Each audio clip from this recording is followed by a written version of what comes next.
ओदेद का पुत्र अजरिया ईश्वर के आत्मा से आविष्ट होकर आसा की अगवानी करने निकला और उससे बोला, आसा और समस्त यूदा और बेन्यामीन, मेरी बात सुनिए।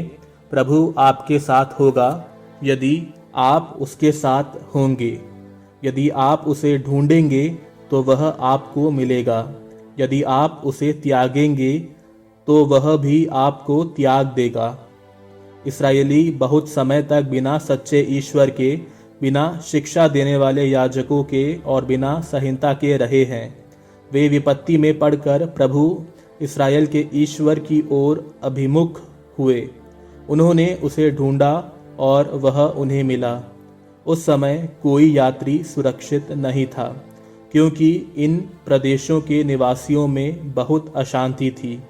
एक राष्ट्र दूसरे राष्ट्र से और एक नगर दूसरे नगर से लड़ता था, क्योंकि ईश्वर ने उन पर हर प्रकार की विपत्ति ढाई थी।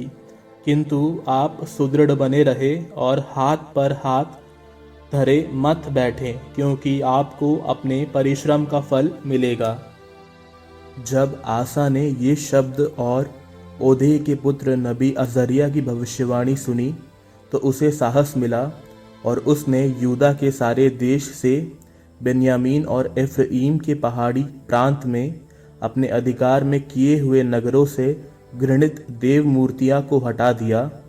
उसने प्रभु के मंडप के सामने अवस्थित प्रभु की वेदी का पुनर्निर्माण किया। तब उसने सारे यूदा और बेन्यामीन के सभी निवासियों को एकत्रित किया और एफ्राइम, मनस्से और सिमओन से आए हुए लोगों को भी, क्योंकि इस्राएल के बहुत से लोग यह देखकर उसकी शरण में आए थे कि प्रभु उसका ईश्वर उसके साथ है। वे आसा के शासनकाल के 15वें वर्ष के 30वें महीने में यरूशलेम में एकत्रित हुए। उन्होंने उसी दिन लूट के माल से 700 बछड़ों और 7,000 भेड़ों की बलि चढ़ाई। उन्होंने यह प्रतिज्ञा की कि वे अपने सारे हृदय और सारी आत्मा से प्रभु अपने पूर्वजों के ईश्वर की ओर अभिमुख रहेंगे।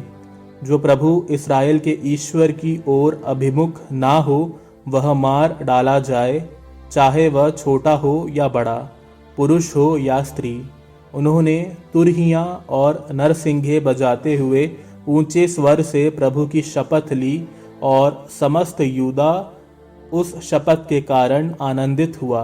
उन्होंने सारे हृदय से यह शपथ ली थी और वे पूरे मन से प्रभु को ढूंढते रहे। इसलिए उन्हें प्रभु मिला और प्रभु ने उन्हें चारों ओर शांति प्रदान की। राजा आसा ने अपनी दादी माका को राजमाता के पद से हटा दिया, क्योंकि उसने घृणित अशेरा देवी का खूंट बनवाया था। उसने उसके द्वारा स्थापित घृणित मूर्ति काट दी, उसे चूर चूर कर दिया और केद्रोन घाटी में जलवा दिया। केवल पहाड़ी पूजा स्थान नष्ट नहीं किए गए, फिर भी आसा का हृदय जीवन भर प्रभु के प्रति ईमानदार रहा। उसने अपने पिता के और अपने चढ़ावे प्रभु के मंदिर में रखवाए। चांदी, सोना और पात्र। आसा के शासनकाल के 35वें वर्ष तक कोई युद्ध नहीं हुआ।